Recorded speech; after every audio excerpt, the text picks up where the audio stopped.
अगर हम साइंस की 3 बेसिक ब्रांचेस की बात करें तो साइंस हमारे पास फिजिक्स, केमिस्ट्री और बायोलॉजी में फर्दर कैटेगराइज हुई है। फिजिक्स की ब्रांचेस की बात करें तो फिजिक्स हमारे पास मैकेनिक्स, थर्मोडायनेमिक्स, इलेक्ट्रोमैग्नेटिज्म और फर्दर ब्रांचेस में कैटेगराइज हुई है। बायोलॉजी हमारे पास जूलॉजी, बॉटनी, माइक्रोबायोलॉजी और फर्दर ब्रांचेस में कैटेगराइज हुई है। जबकि केमिस्ट्री हमारे पास organic, inorganic, physical, analytical, biochemistry और फर्दर ब्रांचेस में कैटेगराइज हुई है। तो बेसिकली आज हम केमिस्ट्री की ब्रांचेस को देखेंगे। तो अगर ओवरव्यू ऑफ द टॉपिक के बारे में बात करें तो सबसे पहले हम केमिस्ट्री की डेफिनेशन को अंडरस्टैंड करेंगे, देन हम ब्रांचेस ऑफ केमिस्ट्री की तरफ मूव करेंगे, जिसमें हम इनऑर्गेनिक केमिस्ट्री से लेके एस्ट्रोकेमिस्ट्री तक तमाम ब्रांचेस को डिटेल से स्टडी करेंगे। और इसके साथ साथ ही हम देखेंगे कि केमिस्ट्री किस तरह से फार्मास्यूटिकल इंडस्ट्री में और डिफरेंट इंडस्ट्रीज़ में अपना रोल प्ले कर रही है और एनवायरनमेंट और डेली लाइफ में किस तरह से चेंजिंग और इनोवेशन आ रही है ड्यू टू केमिस्ट्री।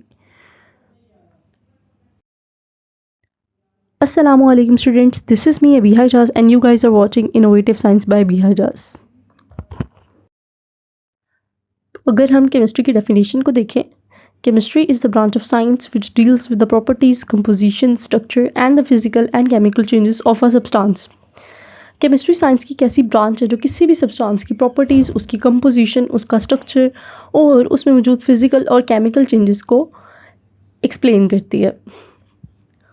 तो फॉर एग्जांपल हमारे पास केमिकल कंपाउंड है वाटर, उसकी प्रॉपर्टीज़ देखें तो वाटर की एक प्रॉपर्टी होती है कि वाटर लिक्विड इन नेचर होता है। वाटर की सेकंड प्रॉपर्टी ये होती है कि वाटर का हाई बॉइलिंग पॉइंट होता है। जबकि वाटर की एक प्रॉपर्टी ये भी है कि वाटर हमारे पास यूनिवर्सल सॉल्वेंट है, यानी कि उसमें मैक्सिमम सॉल्यूट्स डिसॉल्व हो जाते हैं। वाटर की कंपोजिशन की बात करें तो वाटर 2 हाइड्रोजन एटम्स और 1 ऑक्सीजन एटम के यूनाइट करने से बनता है।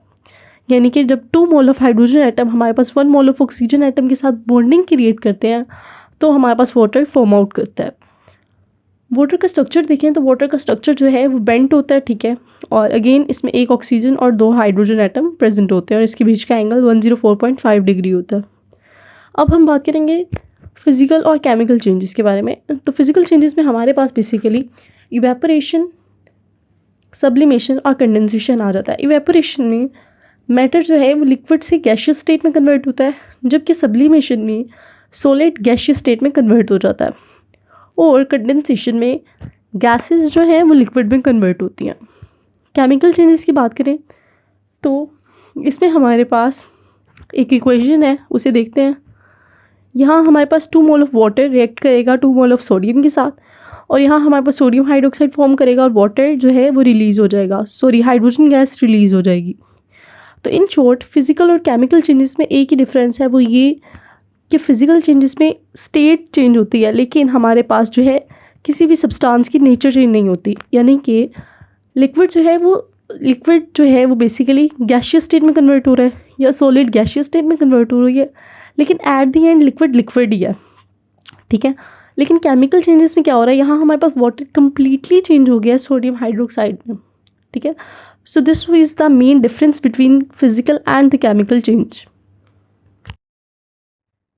Importance of chemistry की बात करें तो chemistry help us understand the world around us from the air we breathe to the medicine we use. Chemistry basically हमारी सराउंडिंग को समझने के लिए important रोल प्ले करती है। वो हवा जिसे हम इनटेक करते हैं सांस लेने के लिए, उधर से लेके जो मेडिसिन हम यूज़ करते हैं उसमें chemistry plays a major role.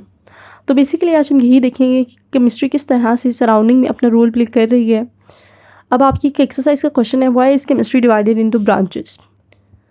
First reason is better understanding chemistry is a vast subject, so dividing it into branches help us in detail study. Chemistry जो है वो बहुत ही वास्ट सब्जेक्ट है, तो इसीलिए जो है साइंटिस्ट ने इसे डिफरेंट ब्रांचेस में डिवाइड कर दिया ताकि डिटेल स्टडी करने में हेल्पफुल रहे। Second reason is efficient research and innovation.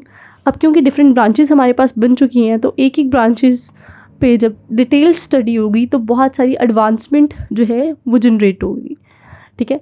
और एक ब्रांच जो है वो कोई ना कोई रियल वर्ल्ड प्रॉब्लम को सॉल्व कर रही है, वेदर वो ड्रग डेवलपमेंट हो, ठीक है, या फिर एनवायरमेंटल प्रोटेक्शन हो या फिर मटेरियल साइंसेज हो। So these are the reason that why chemistry divided into branches. Physical chemistry को स्टार्ट करने से पहले हम एटम और मॉलिक्यूल के कॉन्सेप्ट को रिव्यू करते हैं। तो यहाँ हमारे पास हाइड्रोजन का एटम है और उसके वैलेंस शेल में सिर्फ 1 इलेक्ट्रॉन है, ठीक है। और यहाँ हमारे पास जो है हाइड्रोजन का एटम इंडिविजुअल फॉर्म में प्रेजेंट है। सिमिलरली यहाँ भी हमारे पास हाइड्रोजन का एटम जो है इंडिविजुअल फॉर्म में प्रेजेंट है। उसके अलावा हाइड्रोजन जो है उसकी वैलेंसी वन होती है, यानी कि हाइड्रोजन सिर्फ एक बॉन्ड बना सकते हैं। अब ऑक्सीजन की बात करें तो ऑक्सीजन में हमारे पास टोटल 8 इलेक्ट्रॉन्स होते हैं। 2 इलेक्ट्रॉन्स इसके जो है फर्स्ट शेल में प्रेजेंट होते हैं और सेकेंड शेल में हमारे पास 6 इलेक्ट्रॉन्स प्रेजेंट होते हैं। और ऑक्सीजन की वैलेंसी 2 होती है। Valency is basically the combining capacity of an atom. तो बेसिकली वैलेंस शेल के इलेक्ट्रॉन कंप्लीट करने के लिए ऑक्सीजन और हाइड्रोजन के बीच बॉन्डिंग होती है, ठीक है। और यहाँ हाइड्रोजन और ऑक्सीजन जो है इंडिविजुअल फॉर्म में थे और यहाँ उन्होंने बॉन्डिंग क्रिएट कर ली और मॉलिक्यूल बना लिया। So this is the major difference between atom and molecule.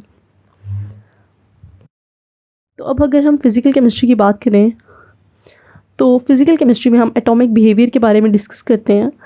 Investigates how atom behaves under various condition. तो हम ये देखते हैं कि डिफरेंट कंडीशन में एटम किस तरह से बिहेव करता है। उसके अलावा हम मॉलिक्यूलर बिहेवियर को देखते हैं।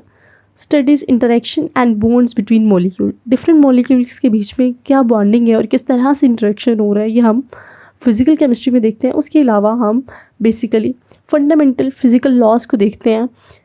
बेसिकली हम केमिस्ट्री को फिजिक्स के रूल्स के अकॉर्डिंग समझते हैं, जिस तरह कि हमारे पास law of motion, gases law, law of inertia आ जाता है, ठीक है। और उसके अलावा रिएक्शन प्रेडिक्शन के लिए भी जो है हम बेसिकली फिजिकल केमिस्ट्री को यूज़ करते हैं कि जो आउटकम्स हैं किसी भी केमिकल रिएक्शन के वो क्या होंगे। In the end industrial application की बात करें, applies chemical principle to optimise industrial process. तो बेसिकली हम केमिकल प्रिंसिपल्स को किस तरह से इंडस्ट्रीज़ में अप्लाई करें कि हम अपना डिज़ायर्ड प्रोडक्ट अचीव कर सकें with low cost, better efficiency, ठीक है। तो ये सारी चीज़ें हम फिजिकल केमिस्ट्री में डिस्कस करते हैं।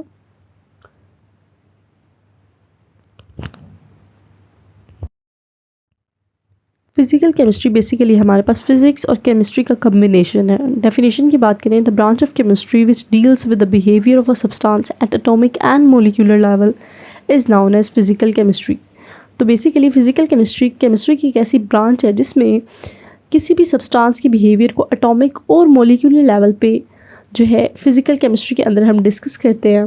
एप्लीकेशंस की बात करें, physical chemistry is used to predict and change the rate of reaction and thus optimize the condition to carry out the reaction on industrial scale।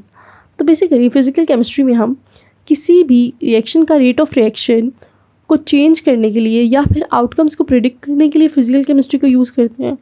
उसके अलावा रिएक्शन कंडीशन को optimise करने के लिए, यानी कि जो कंडीशंस होती हैं हमारे पास टेम्परेचर, प्रेशर, इनको बैलेंस करने के लिए हम फिजिकल केमिस्ट्रीज़ के लॉज यूज़ करते हैं। या फिर हम इंडस्ट्रियल स्केल पे किस तरह से रिएक्शंस को प्रोसीड करवा के अपने डिज़ायर्ड प्रोडक्ट अचीव कर सकते हैं, ये सारी चीज़ें जो है हम फिजिकल केमिस्ट्री के अंदर डिस्कस करते हैं। तो बेसिकली इनऑर्गेनिक और ऑर्गेनिक केमिस्ट्री को समझने से पहले हम ये देखेंगे कि इनऑर्गेनिक और ऑर्गेनिक केमिस्ट्री किस तरह से कंपोज हुई है। तो बेसिकली पीरियोडिक टेबल में हमारे पास टोटल 118 एलिमेंट्स हैं, जिसमें से 2 एलिमेंट जिसमें हमारे पास कार्बन और हाइड्रोजन है, जब ये कंबाइन करके डेरिवेटिव्स बनाते हैं तो हमारे पास ऑर्गेनिक केमिस्ट्री फॉर्म करती है। बाकी की 116 एलिमेंट्स जिसमें हमारे पास magnesium, sulphur, nitrogen, potassium, rubidium, caesium, helium और बहुत सारे एलिमेंट्स आ जाते हैं कार्बन और हाइड्रोजन के अलावा।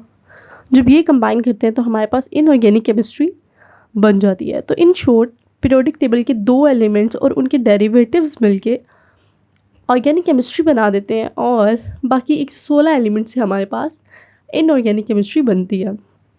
और बेसिकली जो हमारे पास डेरिवेटिव्स है ना ऑर्गेनिक केमिस्ट्री के, ये ऑलमोस्ट बिलियंस में है, ठीक है। तो इसीलिए यहाँ जो 2 एलिमेंट्स हैं ये ऑर्गेनिक केमिस्ट्री को कंप्लीट कर रहे हैं इनके डेरिवेटिव्स के साथ।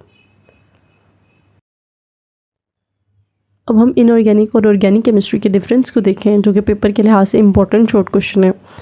तो डेफिनेशन देखें इनऑर्गेनिक केमिस्ट्री की, study of synthesis, composition, properties and structure of component with little और नो कार्बन, यानी कि ऐसे कंपाउंड्स की स्टडी जिसमें या तो कार्बन नहीं है या फिर बहुत ही माइन्यूट क्वांटिटी में कार्बन प्रेजेंट है, तो उनकी सिंथेसिस, कंपोजिशन, प्रॉपर्टीज़ और स्ट्रक्चर को हम इनऑर्गेनिक केमिस्ट्री में डिस्कस करते हैं। ऑर्गेनिक केमिस्ट्री की बात करें, study of synthesis, composition, properties and structure of compound containing carbon and hydrogen. तो बेसिकली ऐसे कंपाउंड जिसमें कार्बन और हाइड्रोजन है, उनकी सिंथेसिस की स्टडी, उनकी कंपोजिशन, प्रॉपर्टीज़ और स्ट्रक्चर को हम ऑर्गेनिक केमिस्ट्री में डिस्कस करते हैं। कंपोजिशन देखें तो usually metals, non metal, salt और एसिड्स और बेसिस हमारे पास इनऑर्गेनिक केमिस्ट्री में आ जाती हैं। ऑर्गेनिक केमिस्ट्री में हमारे पास हाइड्रोकार्बन और उसके डेरिवेटिव्स आते हैं। एग्जाम्पल देखें तो sodium chloride, water, carbon dioxide, ammonia जो है एग्जाम्पल्स हैं हमारे पास इनऑर्गेनिक केमिस्ट्री की। जबकि ऑर्गेनिक केमिस्ट्री में हमारे पास methane, glucose, protein, DNA include है। यूजेस देखें तो इनऑर्गेनिक केमिस्ट्री की एप्लीकेशन हमें फर्टिलाइज़र इंडस्ट्रीज़ में देखने को मिलती हैं। फर्टिलाइज़र इंडस्ट्रीज़ जो है वो प्लांट्स की ग्रोथ के लिए जो है वो फर्टिलाइजर्स प्रोडक्शन करती हैं। उसके अलावा मेडिसिनल इंडस्ट्रीज़ में हमें इनऑर्गेनिक केमिस्ट्री की एप्लीकेशन नज़र आती है। उसके अलावा कैटलिस्ट और पिगमेंट्स यानी कि डाइज में भी इनऑर्गेनिक केमिस्ट्री का यूज़ है। ऑर्गेनिक केमिस्ट्री की बात करें तो biomolecule which is essential for life, इसमें हमारे पास प्रोटीन, ग्लूकोज, कार्बोहाइड्रेट्स, इनमें हमारे पास ऑर्गेनिक केमिस्ट्री जो है वो यूज़ होती है। उसके अलावा ड्रग्स, प्लास्टिक्स और फ्यूल्स, जिस तरह के हमारे पास लो पेट्रोलियम गैस है, ठीक है, सॉरी लिक्विड पेट्रोलियम गैस है और सीएनजी है। तो इस तरह से हमारे पास फ्यूल्स में, प्लास्टिक्स, ड्रग्स और बायोमोलिक्यूल में हमारे पास ऑर्गेनिक केमिस्ट्री की एप्लीकेशंस हैं। तो आपका ये एक्सरसाइज क्वेश्चन भी है कि अब हमारे पास कुछ इनऑर्गेनिक कंपाउंड्स हैं जैसे कि carbon dioxide, calcium carbide, calcium carbonate और सोडियम बाइकार्बोनेट। इसमें हमारे पास कार्बन भी है और लास्ट वाले कंपाउंड में कार्बन और हाइड्रोजन दोनों ही है। स्टिल ये इनऑर्गेनिक कंपाउंड है। रीज़न क्या है? तो बेसिकली इसकी फर्स्ट रीज़न ये है कि ये सारे जो हैं वो आयनिक कंपाउंड्स हैं और आयनिक कंपाउंड्स ज़्यादातर हमारे पास जो हैं वो इनऑर्गेनिक इन नेचर होते हैं। सेकेंड रीज़न ये है कि ये सारे कंपाउंड्स जिनमें ऑक्साइड, कार्बाइड, कार्बोनेट और बाइकार्बोनेट प्रेजेंट है, इनमें कोई कैटिनेशन की प्रॉपर्टी नहीं है। कैटिनेशन एक प्रॉपर्टी होती है जिसमें ऑर्गेनिक कंपाउंड लॉन्ग चेन्स बना लेते हैं। तो ये सारे कंपाउंड्स जो हैं वो लॉन्ग चेन बनाने की कैपेसिटी नहीं रखते।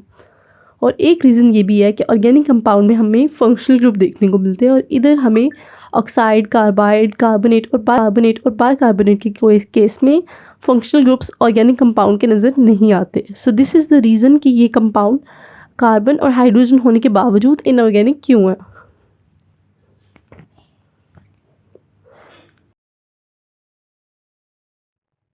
एनवायरमेंटल केमिस्ट्री को फर्दर डिस्कस करने से पहले हम एनवायरमेंटल कंपोजिशन को देखेंगे।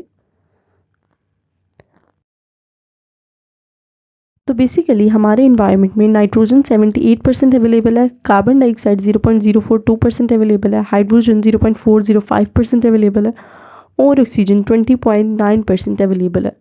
तो अगर केमिस्ट इन सब गैसेस के सोर्सेज, कंपोजिशन, स्ट्रक्चर को देखते हैं तो ये सारी चीज़ें इन्वायरमेंटल केमिस्ट्री के अंडर आती हैं।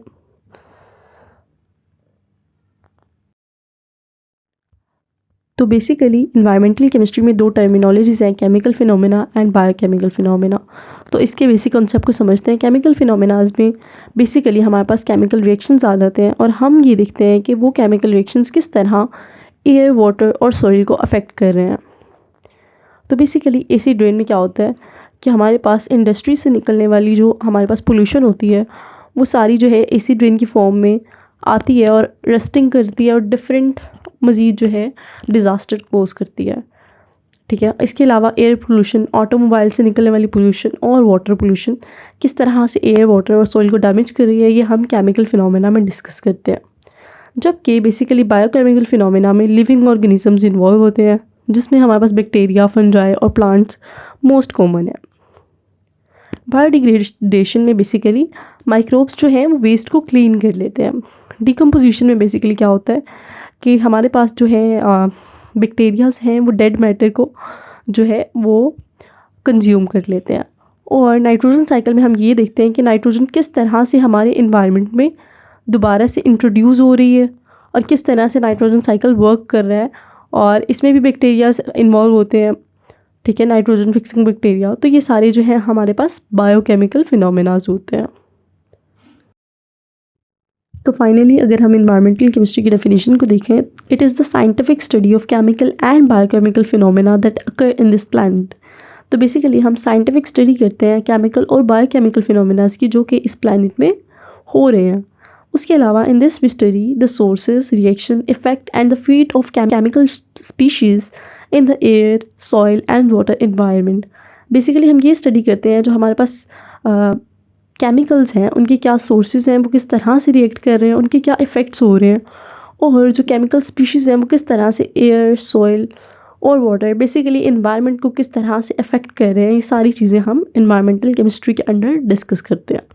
एप्लीकेशन देखें, without environmental chemistry it would be impossible to study the effect that humans have on the environment through the release of chemical. It helps in understanding the cause and effect and solution of different types of pollution.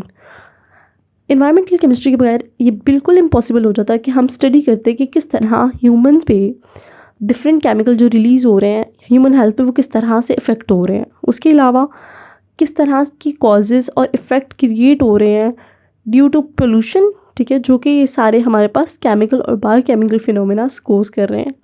तो basically इन सब को जो है देखने के लिए हम environmental chemistry को यूज़ करते हैं। तो अब हम एनालिटिकल केमिस्ट्री को डिस्कस करेंगे।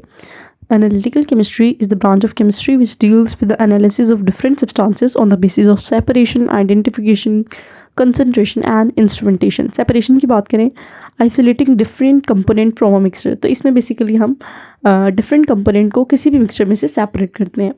Identification की बात करें तो finding out what substances are present, तो इसमें हम ये देखते हैं कि मिक्सचर में कौन कौन से substances present है। measuring how much of a substance is present, तो बेसिकली कंसंट्रेशन डिटर्मिनेशन में हम ये देखते हैं कि कितने सब्सटेंस किस क्वांटिटी में प्रेजेंट है, ठीक है, जो सब्सटेंस आइडेंटिफिकेशन में हमने फाइंड आउट किए थे वो किस क्वांटिटी में प्रेजेंट है। और इंस्ट्रूमेंटेशन में हम special instrument, sophisticated instruments use करते हैं रिजल्ट्स को फाइंड आउट करने के लिए। इसके एग्जांपल में हमारे पास बेसिकली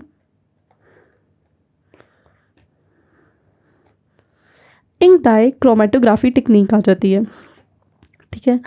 तो बेसिकली क्रोमेटोग्राफी को बस समझाने के लिए एनालिटिकल केमिस्ट्री का कॉन्सेप्ट आपको बताया जा रहा है कि हमने यहाँ बेसिकली क्या किया, मार्कर से यहाँ हमने 3 डॉट्स लगा लिए, एक ब्लैक पेन से, एक रेड पेन से और एक ब्लू पेन से, ठीक है, और इसे वाटर में हमने डिप कर लिया और यहाँ स्टिक के साथ हमने इसे होल्ड कर दिया। तो बेसिकली यहाँ हमने क्या किया, डिफरेंट कंपोनेंट को मिक्सचर में से हम आइसोलेट करने लगे हैं, ठीक है। सेकेंड में हमने आइडेंटिफाई किया कि कौन कौन से सब्सटेंसेस प्रेजेंट है, तो हमें पता लगा कि यहाँ हमारे पास रेड, ब्लू, पर्पल कलर जो है प्रेजेंट है, ठीक है। उसके बाद हमने कंसंट्रेशन डिटर्मिनेशन की जिसमें हमने मेजर किया कि सब्सटेंस किस अमाउंट में प्रेजेंट है, ठीक है। एट द एंड हमने जो है स्पेशल इंस्ट्रूमेंट्स यूज़ किए जिस तरह के HPLC या क्रोमेटोग्राफिक इंस्ट्रूमेंट्स हैं, ठीक है, और उसके बाद हमें जो है रिजल्ट्स मिल गए।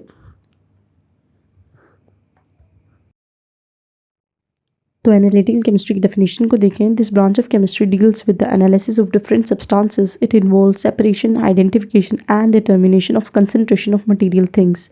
तो बेसिकली ये वो ब्रांच है केमिस्ट्री की जिसमें हम एनालिसिस करते हैं डिफरेंट सब्सटेंसेस का, और इसमें हम सेपरेशन, आइडेंटिफिकेशन, डिटर्मिनेशन और कंसंट्रेशन के 4 स्टेप यूज़ करके किसी भी सब्सटेंस का एनालिसिस परफॉर्म कर देते हैं। एप्लीकेशन देखें तो nowadays the field of analytical chemistry generally involves the use of modern instrument to analyse the matter. लेकिन आजकल जो है हम एनालिटिकल केमिस्ट्री में अब न्यू इंस्ट्रूमेंट्स आ गए हैं जिनकी मदद से हम इन चारों प्रोसेसेस के साथ साथ मशीन्स यूज़ करते हैं, डिफरेंट इंस्ट्रूमेंट और ऑपरेटर्स यूज़ करते हैं जिससे हमारे रिजल्ट मोर प्रिसाइज हो गए हैं। जिस तरह के अभी हमारे पास है HPLC, high performance liquid chromatography, ठीक है, तो इससे जो है क्रोमेटोग्राफिक रिजल्ट्स हमें और बेटर मिलते हैं। बायोकेमिस्ट्री की बात करें तो इसमें हम केमिकल सब्सटेंसेस के बारे में डिस्कस करते हैं that are present in our body, ठीक है, जैसा कि प्रोटीन है, कार्बोहाइड्रेट, लिपिड, न्यूक्लिक एसिड, ये सारे वो बायोमोलिक्यूल्स हैं जो कि हमारी बॉडी में प्रेजेंट है, ठीक है। तो बेसिकली हमारे बॉडी के सिस्टम को समझने के लिए हम बायोकेमिस्ट्री को जो है वो इन डेप्थ स्टडी करते हैं। बायोकेमिस्ट्री की डेफिनेशन को देखें, it is the branch of chemistry in which we understand life through chemical processes. It is the study of chemical substances and vital processes occurring in living organism. तो ये वो branch है chemistry की जिसमें हम understand करते हैं life को केमिकल प्रोसेसेस के थ्रू। इसमें हम स्टडी करते हैं केमिकल सब्सटेंसेस की और उन प्रोसेसेस की जो कि लिविंग ऑर्गेनिजम्स में हो रहे हैं, ठीक है। तो इसमें डिफरेंट साइकिल्स आ जाते हैं जो इन्वॉल्व होते हैं लिविंग ऑर्गेनिज्म में हो रहे होते हैं, ठीक है। और डिफरेंट सब्सटेंसेस बायोमोलिक्यूल्स की स्टडी वगैरह करते हैं हम। एप्लीकेशन देखिए तो biochemistry provide insight into the structure and function of molecules such as protein, carbohydrate, lipid and nucleic acid. तो बायोकेमिस्ट्री में हमें जो है इंसाइट, स्ट्रक्चर्स और फंक्शन देखते हैं हम बायोमोलिक्यूल्स का, जैसे कि प्रोटीन, कार्बोहाइड्रेट्स, डीएनए, लिपिड्स, ठीक है। तो इनका डिटेल स्ट्रक्चर, फंक्शन, ये हम सारा बायोकेमिस्ट्री के अंदर डिस्कस करते हैं। न्यूक्लियर केमिस्ट्री को डिस्कस करने से पहले हम एटॉमिक न्यूक्लियस को देखेंगे। तो बेसिकली ये हमारे पास एटम का स्ट्रक्चर है, ठीक है। यहाँ हमारे पास इलेक्ट्रॉन होते हैं लाइक आउटर मोस्ट शेल्स में, ठीक है।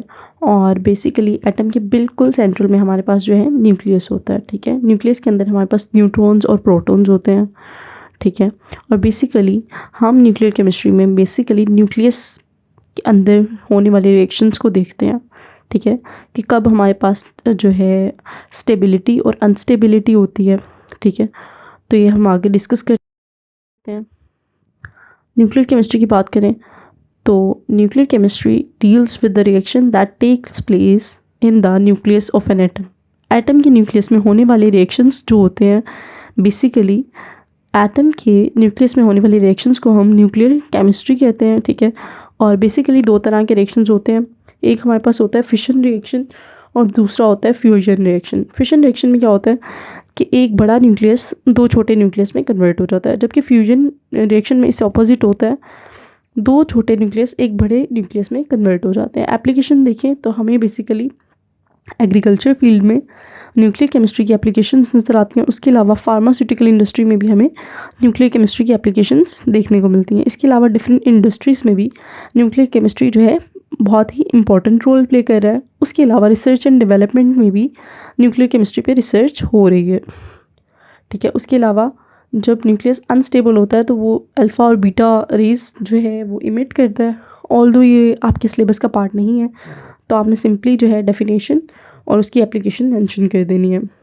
और उसके अलावा आप न्यूक्लियर ट्रांसफॉर्मेशन रिएक्शन को थोड़ा सा एक लाइन में एक्सप्लेन कर सकते हैं। तो पॉलीमर केमिस्ट्री को समझने से पहले हम पॉलीमराइजेशन के कॉन्सेप्ट को समझते हैं। यहाँ हमारे पास स्मॉलर बिल्डिंग ब्लॉक्स हैं। ये through the process of polymerisation connect करके लार्जर मॉलिक्यूल बना लेते हैं, ठीक है। और इस प्रोसेस को हम पॉलीमराइजेशन कहते हैं। और पॉलीमर केमिस्ट्री के अंदर हम पॉलीमराइजेशन को डिटेल से डिस्कस करते हैं। पॉलीमर केमिस्ट्री की बात करें, studies of large molecule form by linking smaller building blocks. Smaller building blocks के कनेक्ट करने से लार्जर मॉलिक्यूल के बनने को हम पॉलीमर केमिस्ट्री कहते हैं। It examines properties, structure and synthesis of polymer. तो बेसिकली पॉलीमर केमिस्ट्री में हम ये देखते हैं कि किस तरह से पॉलीमर सिंथेसाइज कर रहे हैं। जाहिर सी बात है स्मॉलर बिल्डिंग ब्लॉक्स के कनेक्ट करने से सिंथेसाइज कर रहे हैं, उनका स्ट्रक्चर क्या है और प्रॉपर्टीज़ क्या है। It include natural and synthetic polymer. तो पॉलीमर की दो टाइप्स हैं, first one is natural and second is synthetic. Natural polymers में हमारे पास वो पॉलीमर्स आ जाते हैं जो ऑलरेडी अल्लाह ताला ने हमारी बॉडी के अंदर पैदा किए हुए हैं, ठीक है। और सिंथेटिक पॉलीमर्स में हमारे पास वो वाले पॉलीमर्स आ जाते हैं जो साइंटिस्ट ने लेबोरेटरी में प्रिपेयर किए हैं, ठीक है।